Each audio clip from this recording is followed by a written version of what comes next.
যখন বয়ে আসছে তাকে আমরা দেখতে পাই যে জোয়ারটা বয়ে আসছে, কিন্তু তাকে রোকার ক্ষমতা আমাদের নেই। এরা মানবদের ক্ষেত্রে আমাদের দানপত্য জীবনে বহু কিছু হয়তো কখনো কখনো ঘটে যায়, আর আমরা হয়তো কিছু চিৎকার করে আমরা মনে করি যে আমরা কিছু সাহারা ভেবে পেয়ে গেলাম, কিন্তু কখনো কখনো সেরম একটি জোয়ার বয়ে আসছে, সে জোয়ার তো আমাদের রোকার ক্ষমতা নেই। কেন? প্রকৃতির দান এই জোয়ার, আর সেটা আসতে কখনো আসবে, আবার কখনো এই জোয়ারটি চলে যাবে। কিন্তু প্রকৃতিতে আমাদের দানপত্য জীবনে কখনো কখনো লড়াই থাকে, এই লড়াইয়ে কখনো আমরা বিফল হয়ে পড়ি। আমরা যখন বিফল হয়ে পড়ি তখন আমরা কিছু গিয়ে চিৎকার করে ফেলি, সেতে হয়তো আমাদের জীবনে সারা ফুটে আসবে। কিন্তু জোয়ারের গতিবেগ যেমন এগিয়ে এলো, তিনি হয়তো ফের চলে গেল, কিন্তু আমাদের গতিবেগ যখন মনুষ্য জন্মে কোনো আমরা সেটাকে ছেড়ে দিলাম, আর তারপর আমাদের জীবনে যেরকম একটা তীর ছুঁড়ে দিলেন, তীরটি হয়তো দেখা একটা সময় তীরের লড়াই হতো, তাই তীরটি ছোড়া হলেন, তীরকে রোকার ক্ষমতা কারণেই, কারণ সে যেখানে গিয়ে আঘাত করার সেই আঘাতটি তিনি করবে। হয়তো কিছু বলি আমরা আবড়ে দিলাম, সেটা আজ ভাবলাম যে এটা আমার দানপত্য জীবনে কিছু সারা ফুটে আসবে, কিন্তু দুরবস্থা কখনো নেমে আসে, সেটা একটি ঝড় বয়ে আসে। গভীরভাবে দেখবেন একটি ঝড় বয়ে আসছে, তাকে কিন্তু রোকার ক্ষমতা আমাদের নেই। আমাদের কিছু অসৎ কর্মের বলিতে আমরা আবড়ে মনে করি এটা যে করে যাচ্ছি এতে মনে হয় সমাজ আবার রুখবে, কিন্তু না।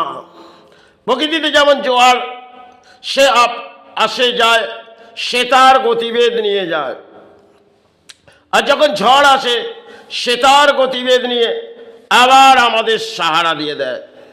এরাও আমাদের দানপত্য জীবনে একটা প্রকৃতি, সে তার লড়াই করায়, আর আমরা সেটা দেখতে থাকি। এটাই কামনা করতে থাকি যখন ঝড়টি বয়ে আছে সাথে ঝড়টি রুকে যাক। কিন্তু সময় সময় ক্ষেত্রে আমাদের দানপত্য জীবনে কখনো অসৎ কর্মের বলি আমরা আবড়ে কেন চলে যাই, আর সমাজে ভাবি আমরা বহু পুণ্যের কাজ করলাম, কিন্তু কলির একটা খেলা তিনি খেলবেন। তিনি দেখলেন সে যতটা ঝড়ের গতিবেগ তাকে তো এরা রুখতে পারবে না, আর ঝড়ের গতিবেগ তারা রোকার ক্ষমতা নেই। আর যে ব্যাখ্যাগুলো তারা দিয়ে যাচ্ছে সেটা একটা সময় তার ঝড় বয়ে আসবে, সে ঝড় রোকার তার ক্ষমতা নেই। কেন? হয়তো কিছু মানুষ চিৎকার করবে আর লড়াই করবে, কিন্তু সে লড়াইয়ে কেউ সফল হয়ে যায়, আবার কেউ বিফল। কখনো কখনো দেখবেন একা পড়ে থেকে দেখবেন যে আপনি কতটা গভীরভাবে আসছেন। যদি মানুষ্য জন্মে একা বেশ কিছুটা সময় কাটানো যায়, তখন মনে হয় সবই কিছু আমরা পেয়ে গেলাম। কিন্তু যখন সর্বসাথীর সাথে মিতে আসছি আর একটা সময় হয়তো ঝড় বয়ে এলো, তখন দুরবস্থা আমার ভেঙে পড়লো, কিন্তু কেউ সাহারা থাকবে না। তেমন আমাদের দানপত্য জীবনে আমাদের কিছু ব্যাখ্যা করতে গেলে আমাদের বোধ শক্তি নিয়ে ব্যাখ্যা করতে হয়। কখনো এটা আমার ঝড় বয়ে আসতে পারে, সেই ঝড় কারো রোকার ক্ষমতা নেই, আর আমি যে চিৎকার করে ফেললাম এক গতিবেগ তীর, তিনি কিন্তু ছেড়ে দিলাম, আর তীরটি রোকার ক্ষমতা আমার নেই। এরম আমরা জওয়ানের বলিগুলো আবড়ে দিই, তখন ভাবি আমরা বহু কিছু পুণ্যের কাজ করে ফেললাম, সমাজ আমার দিকে চেয়ে দেখলো। এরম মনুষ্য জন্মে ভাবা হয়, কিন্তু কখনো কখনো দেখবেন তার বিফল হয়ে যায়, আর বিফল হবার পর তার জীবনের দুরবস্থা মনে হয় জেলকে চার দিবারে চলে যায়। কখনো দেখবেন কোনো অহংকার সৃষ্টি হলো, আর অহংকারটা এই মনুষ্য জন্মে, কিন্তু সেই অহংকার কোথায় গিয়ে দমন হয় সে তার কিনারা জানে না। হয়তো অহংকারের বলি আবড়ে দিই আর কিছু করণীয় কাজ করে ফেলি, সেখানে চার দিবারের মধ্যে চলে যেতে হয়। কারণ রোকার ক্ষমতা আমাদের নেই।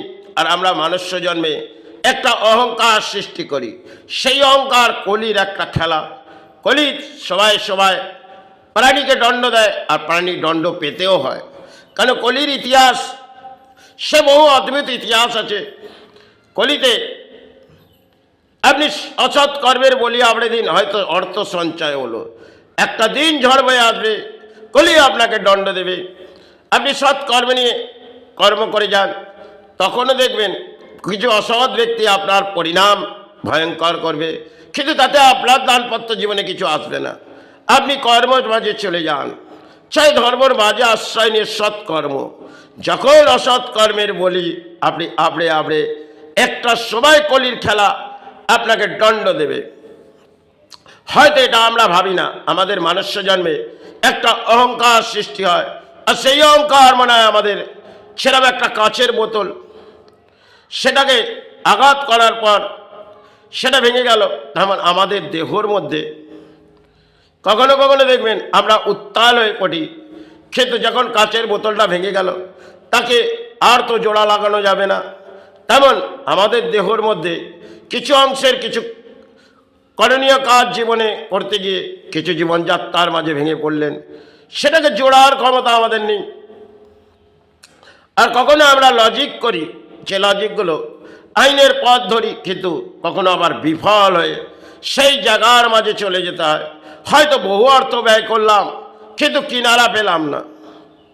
হয়তো সঞ্চয় করে আইনের পথ ধরলাম, কিন্তু কিনারা পেলাম না। কেন যেন জোয়ারে কেটে যাচ্ছে, জোয়ার সবই নিয়ে চলে যাচ্ছে। যতটা কাগজ ভিত্তি দিচ্ছি, সেই কাগজের মূল্যবান হয়তো কোটে পাঠাচ্ছি, কিন্তু দেখতে দেখতে জীবনযাত্রার লড়াইটি থমকে এলো, চলে যাও এবার চার দিবারির মধ্যে। দেখবেন অহংকারটা আমাদের জীবনে, দানপত্র জীবনে একটা অহংকার সৃষ্টি হয়। আর অহংকার সেটা আজকে দেখবেন কলিযুগে অহংকার নিয়ে মানুষ লড়াই করে, কিন্তু এই অহংকার তাকে কলি দমন করে। এটা কারো খেলা নয়। হয়তো মনুষ্য জন্মে মানুষ দিয়ে একটা খেলা হয়, কিন্তু কলি তাকে বুঝিয়ে দেয়, কোন অংশের খেলা তুমি খেলেছ আর আমি তোমায় বুঝিয়ে দেবো। কলির কিন্তু অদ্ভুত ইতিহাস বহু কিছু আছে, যেগুলো আমরা খুঁজে পাবো না। কেন জোয়ারের গতিবেগ গিয়ে কোথায় গিয়ে ধাক্কা মারে, আর কোথায় জোয়ারটি চলে যায় তাও আমরা বুঝে উঠি না। তেমন আমাদের দানপত্র জীবনে কখন কি হারিয়ে যায় তা আমরা কিছুই বুঝতে পারি না, কিন্তু আমরা আকসার চিৎকার করে হয়তো লড়াই করি, কখনো আমরা বিফল হয়ে পড়ি। কিন্তু সৎ কর্ম নিয়ে যদি আমি লড়াই করি, কখনো অসৎ ব্যক্তিগুলো পরিণাম আসবে, আর সেই পরিণামে দেখা যাবে কোনো কারণে কলির একটি দণ্ড পেল, তাকে কিন্তু মাথা পেতে নিতে হবে। এ কলির অদ্ভুত ইতিহাস। কারণ কলিতে যখন সৎ কর্ম নিয়ে লড়াই করা যাবে, বহু অসৎ ব্যক্তি পরিণাম ভয়ঙ্কর আসবে, কিন্তু সেটা একটা ঝড় বয়ে আসবে। কিন্তু তিনি কিন্তু হয়তো গাছের পাতাটি পড়ল, আর ফের গাছের পাতা গজিয়ে গেল, তিনি রুখে রইল, কারণ গাছ তো পড়েনি। এটা কলির অংশে যদি আপনি সৎ কর্ম নিয়ে যান, তাহলে কলি আপনাকে রক্ষা করবে, এটা জানবেন। কলির একটা অদ্ভুত ইতিহাস। কলিতে যদি আপনি সৎ কর্ম নিয়ে থাকেন, বহু অসৎ ব্যক্তি আপনাকে পরিণাম দেবে, কিন্তু কলি তাদেরকে একটা সময় বুঝিয়ে দেবে। কলির একটা খেলা, সে কারণে আমরা লড়াই করি, কিন্তু কলি তাকে বুঝিয়ে দেয়, দেখো তুমি যে অংশের খেলা খেলছো, তোমার সাথে সৎকর্মে আমি আছি, তবে দণ্ড একটা তোমায় দেবো, দিয়ে তাতে তোমায় বুঝিয়ে দেবো সে কলির অদ্ভুত ইতিহাস তুমি করে যাচ্ছ, কিন্তু তাতে তোমায় একটি দণ্ড দেবে, আর সেই দণ্ড তোমাকে মাথা পেতে নিতে হবে। তুমি দণ্ডের মাঝে এসো। এটা কলির অদ্ভুত ইতিহাস। সেখানে কলিতে আমাদের অসৎ ভরাডুবি, আর কলি কখনো কখনো এই অসৎ ভরাডুবিটিকে একটি দণ্ড দেয়। আবার কখনো সৎ কর্মের ব্যক্তিকেও কলির রাজ্যের দণ্ড পেতে হয়। তাতে কলিকে বলে, কলি আমি মাথা পেতে নেব।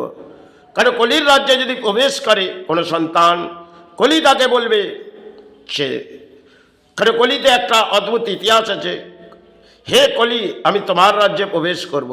কলি বললেন, সৎ কর্ম নিয়ে কলি আমি তোমার রাজ্যে প্রবেশ করব। কলি বললেন, আমি তোমায় দণ্ড দেবো। কলিকে বললেন, আমি মাথা পেতে নেব। এ কলির অদ্ভুত ইতিহাস, যা আমরা খুঁজে হয়তো এতটা পাবো না, যা কলির অদ্ভুত ইতিহাস আছে। আজকে সেগুলো নিয়ে আমরা ভেঙে পড়েছি, কারণ আমাদের অহংকার হয়ে গেছে। কিন্তু এই অহংকার কলি আমাদের কখনো দমন করে দেয়। হয়তো সৎ কর্ম নিয়ে আপনি করছেন, সেখানে বহু অসৎ ব্যক্তি, কিন্তু আপনি আপনার কর্মটাকে সৎ পথেই নিয়ে যান। কলি একটা সময় আপনার এই দণ্ড থেকে মুক্তি দেবে। তাতে সমাজ আপনার মুক্তি দিল না দিল, আপনি সেই ভেদাভেদ করবেন না, লড়াইটি করে যা সৎ কর্ম নিয়ে। অসৎ ব্যক্তি যারা হয় তাদের দানপত্র জীবনে আজ হয়তো অর্থের পাহাড় আসে, কালকে দণ্ডকলি তাকে একটা সময় তাকে দেয়। হয়তো তিনি বুঝবেন না কলির দণ্ড সময় সময়, কলি কখন দেয়, কাকে কিভাবে দেয় সেটা কলিই জানে। কলির অদ্ভুত ইতিহাস।